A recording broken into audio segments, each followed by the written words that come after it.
আসসালামু আলাইকুম। স্বাগতম সবাইকে টিএচএল একাডেমিতে। আজ আমরা নবম দশম শ্রেণীর গণিত বইয়ের দ্বিতীয় অধ্যায় অর্থাৎ সেট ফাংশন এই অধ্যায় নিয়ে আলোচনা করব। এই অধ্যায়ে সেটের পদ্ধতি নিয়ে আলোচনা করব। সেটের দুটি পদ্ধতি আছে, সেট কোডিং পদ্ধতি এবং তালিকা পদ্ধতি। আজ আমরা এই ভিডিওতে এই দুটি সম্পর্কে বিস্তারিত আলোচনা করব এবং এই ভিডিওটি পরে আশা করি তোমরা সেটের পদ্ধতি সেট গঠন পদ্ধতি থেকে তালিকা পদ্ধতি কনভার্ট করা কোনো সমস্যা হবে না। তো তোমরা যদি তোমাদের বইয়ের পৃষ্ঠা নম্বর 22 অর্থাৎ 22 নম্বর পৃষ্ঠায় উদাহরণ 1 অঙ্কটি দেখো। দেয়া আছে a is equal to 7, 14, 21 এবং 28 সেটকে সেট গঠন পদ্ধতিতে প্রকাশ করো। এটা হচ্ছে তালিকা পদ্ধতি, এটাকে সেট গঠন পদ্ধতি প্রকাশ করতে হবে। তো উদাহরণ 1 এই অঙ্কটি আমরা এখন করব। দেওয়া আছে কি, তোমরা এই ধরনের অঙ্ক করতে সবসময় প্রথমে লাগবে দেওয়া আছে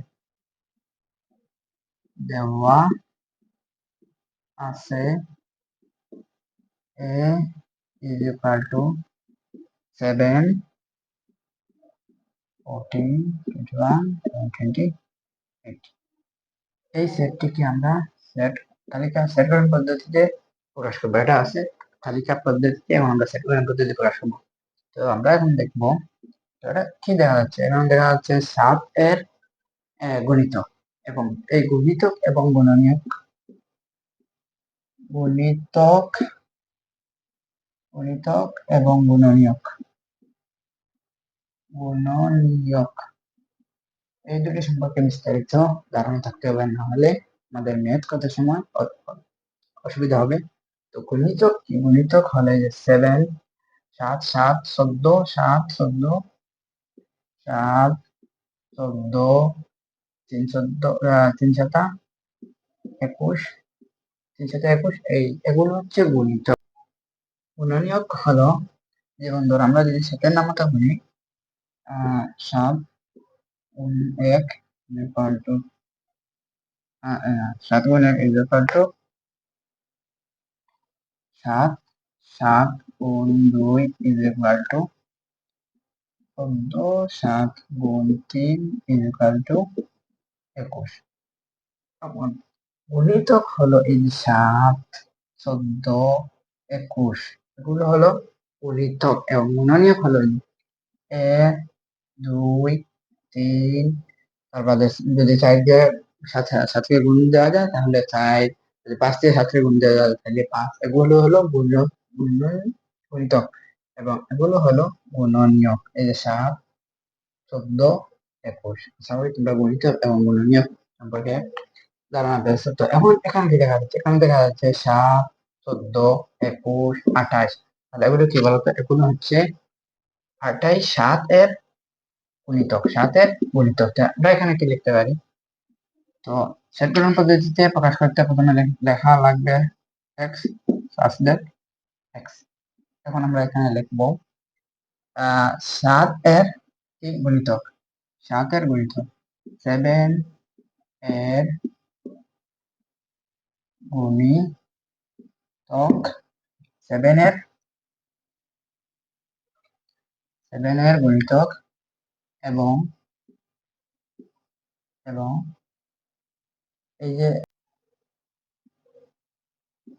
0 থেকে x বড়, এই যে এই চিহ্নটা আশা করি তোমরা চিনতে পারছো। এটা হচ্ছে এই যে বড়, যে একটা এই মুখটা যেদিকে থাকবে এটা হলো বড় এবং এই যে তার পেছনটা যেদিকে থাকবে সেটা হচ্ছে ছোট। 0 থেকে x বড়, 0 থেকে x বড় এবং 28 থেকে ছোট। এই যে নিচে দাগটা 28 এবং 28 থেকে ছোট, এই দাগটা থাকলে তোমরা বুঝবা যে এই সংখ্যাটি সহ এখানে থাকলে 0 এবং 0 থেকে বড়, আর এখানে হচ্ছে 28 এবং এই যে দাগটা নিচে 28 এবং 28 থেকে বড়, এখানে যে 28 আছে আর 28 এবং 28 থেকে ছোট এবং 0 থেকে বড়। হ্যাঁ, এটা হচ্ছে আর এই যে দ্বিতীয় বন্ধনীটা দিয়ে যদি আবদ্ধ করে তাহলে এই তোমার সেট গঠন পদ্ধতিতে প্রকাশ শেষ। এখন আমরা উদাহরণ 2 দেখি। উদাহরণ 2 কি বলেছে? b is equal to x such that x 28 এর গুণনীয়ক। 28 এর গুণনীয়ক তোমার প্রথমে আমার দেওয়া আছে, দেওয়া আছে b is equal to x আসদের x আসদের x 28 এর গুণনীয়ক 28 এর গুণনীয়ক 28 এর গুণনীয়ক এখন আমরা লিখবো এখানে কি বলেছে 28 এর গুণনীয়ক। আমরা একটু আগে গুণনীয়ক সম্পর্কে কি আলোচনা করেছি, যেমন ধর এখন আমাদের লিখতে হবে 28, এখন আমরা লিখবো 28 is equal to 1 into 14, 1 into 28 is equal to 28, 2 into 14 is equal to 28, আরেকটা আছে 4 into 7 is equal to 28। তো আর 28 কে গুণ দেওয়া যায় না, বলতে 28 এর গুণনীয়ক হলো 1 2 4 7 এবং 14 28। তো আমি এখানে দাগ দিয়েছি তোমাদের বোঝানোর জন্য, তোমরা এভাবে দাগ দিবে না। তো এখন আমরা কি লিখবো, b is equal to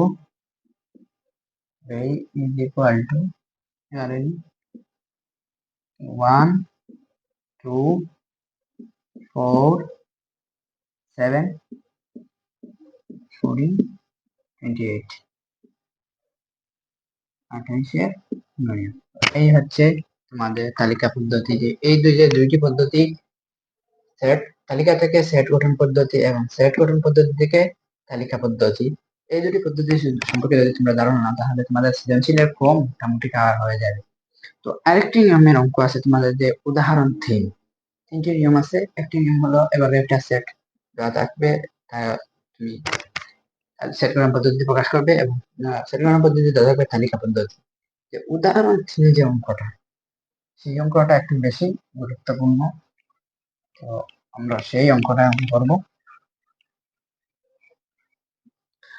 উদাহরণ 3 বলা আছে c is equal to x such that x ধনাত্মক পূর্ণ সংখ্যা এবং x কিউব greater than 18, এটা greater than মানে x স্কয়ার x স্কয়ার 18 থেকে ছোট, 18 এবং 18 থেকে ছোট x স্কয়ার এবং ধনাত্মক পূর্ণ সংখ্যা। এবং ধনাত্মক পূর্ণ সংখ্যা কি, ধনাত্মক পূর্ণ সংখ্যা হলো যে 1 2 3 4 5, এগুলো ধনাত্মক পূর্ণ সংখ্যা। একটি বিষয় এখন বলা দিচ্ছি, যে যদি স্বাভাবিক সংখ্যা বলে স্বাভাবিক সংখ্যা n দ্বারা প্রকাশ করা হয়, আর যদি পূর্ণ সংখ্যা বলে পূর্ণ সংখ্যা z দ্বারা প্রকাশ করা হয়। এই দুটি জিনিস মাথায় রাখবা।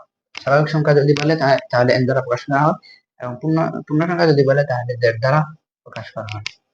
তো এখন আমরা উদাহরণ 3 এই অঙ্কটি করব। এখানে কি বলেছে, c is equal to, তোমরা প্রথমে লিখবা, দেওয়া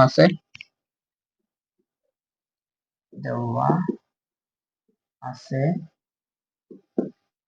c is equal to x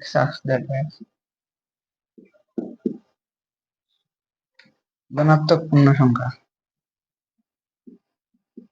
ধনাত্মক পূর্ণ সংখ্যা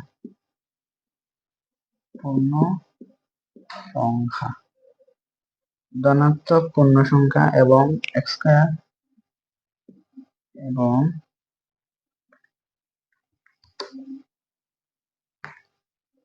x স্কয়ার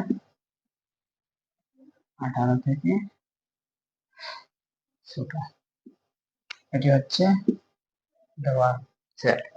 তো এই ধরনের অঙ্ক করার জন্য তোমার একটা স্ট্র্যাটেজি ফলো করতে হবে, সেটা হচ্ছে তোমার লিখতে হবে x is equal to 1 হলে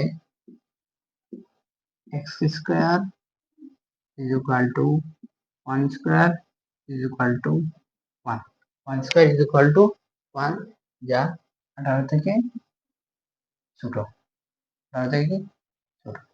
বললে বা x is equal to 2 হলে x square is equal to 2 square is equal to 4, যা 18 থেকে ছোট। x is equal to 3 হলে x square is equal to 3 square equal to 9, 18 থেকে ছোট। আবার x ইজ ইকুয়াল টু 4 হলে x square is equal to 4 square is equal to 16, যা 18 থেকে আবার ছোট। আবার x ইজ ইকুয়াল টু 5 হলে x square is equal to 5 square is equal to 25, যা 18 নট ইকুয়াল টু, মানে 18 থেকে ছোট নয়। তাহলে যখন আমাদের সেট গুলো হবে, সেট হবে 1 2 3 4, 5 হবে না। এই জন্য 5 হবে না, এই জন্য যে এই 5 এর মান x স্কয়ার এর মান 25, যা 18 থেকে বড়। আর এখানে বলেছে আমাদের শর্ত দিয়েছে 18 থেকে ছোট। তো আমাদের সেট কি হবে, ইজ ইকুয়াল টু কি হবে 1 2 3 1 2 3 4। এই ধরনের অঙ্কটা একটু বেশি আসে। x আসলে ধনাত্মক পূর্ণ সংখ্যা এবং x স্কয়ার 18 থেকে ছোট। আবার তোমাদের দিতে পারে x কিউব 28 থেকে ছোট, বা x কিউব, মানে বিভিন্ন সংখ্যা দিতে পারে। কিন্তু এই নিয়ম একটি, x স্কয়ার থাকতে পারে, x কিউব থাকতে পারে, সংখ্যাটা বড় থাকতে পারে। তোমাদের এইভাবে ভাঙতে হবে। x ইকুয়াল টু 1 হলে x square is equal to, যা 18 থেকে ছোট। x ইকুয়াল টু 2 হলে 2 স্কয়ার ইজ ইকুয়াল টু 4, 18 থেকে ছোট। কিন্তু এখানে আছে 5 স্কয়ার ইজ ইকুয়াল টু 25, যা 18 থেকে বড়। এই জন্য এই যে 5 এটা হবে না, এর উপরে যেগুলো 1 2 3 4 এগুলো হবে। তো এই নিয়মটা হচ্ছে এটি। তো এর বাইরে এই সেটের আর কোনো ধরনের অঙ্ক নেই, যে সেট থেকে তালিকা, তালিকা থেকে সেট। আশা করি তোমরা এই পর্বে সেট থেকে তালিকা, তালিকা থেকে সেট, এই ধরনের অঙ্কগুলো বুঝতে পারবে। তো এই তিনটি ম্যাথের বাইরে আর সাধারণত কোনো অঙ্ক আসে না। এই যে সেট থেকে তালিকা এবং তালিকা পদ্ধতি থেকে সেট পদ্ধতি, এই যে তিনটি আমি নিয়ম দেখে দিয়েছি, এই তিনটি যদি তোমরা আয়ত্ত করতে পারো, আশা করি তোমাদের এই তালিকা এবং সেট, এই পদ্ধতিগুলোর মধ্যে কোনো সমস্যা হবে না। তো আগাম পর্বে আমরা সেটার বাকি যে ম্যাথগুলো আছে, সেই ম্যাথগুলো শক্তি সেট এবং বিভিন্ন যে খ এবং গ এর জন্য যে অঙ্কগুলো গুরুত্বপূর্ণ, সেই অঙ্কগুলো নিয়ে আলোচনা করবো, এবং তারপর পর্বে আমরা ফাংশন নিয়ে আলোচনা করবো। আশা করি আজকের ক্লাসটি তোমরা বুঝতে পারছো। যদি কোনো সমস্যা হয় তাহলে কমেন্ট বক্সে জানিয়ে দেবে। সালাম আলাইকুম।